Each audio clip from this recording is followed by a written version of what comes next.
సిరిసిల్ల పట్టణంలో శ్రీ కోటమ్మ తల్లి అందరికీ సిరిసిల్ల పట్టణం ఎప్పుడైతే ఇక్కడ నిలకడైందో దాదాపు 400 సంవత్సరాల క్రితం నుంచి అమ్మవారి ఇక్కడ వెలిసి ఉన్నది.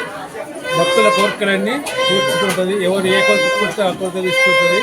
ఇక్కడ 2 సార్లు ఉత్సవాలు అయితే, ఒకసారి ఆషాఢ మాసంలో, రెండవసారి శివరాత్రి ముందు మాఘమాసంలో వస్తుంది. ఇప్పుడు 2 సార్లు బోనాలు అమ్మవారికి సమర్పిస్తారు భక్తులు. మిగతా పెళ్లి ఇంకా ఏ కార్యక్రమమైనా, ఏ కార్యక్రమమైనా వచ్చి ఇక్కడ అమ్మవారి దర్శనం చేసుకొని ఇక్కడ అమ్మవారికి కొబ్బరికాయ నైవేద్యం సమర్పించిన తర్వాతనే ఏ కార్యక్రమమైనా మొదలు పెడతారు. కాబట్టి ఇక్కడ అమ్మవారు చాలా ప్రసిద్ధమైంది. భక్తుల కోరికలు ఏ కోరిక కోరితే ఆ కోరిక తీసుకుంటారు అమ్మవారు.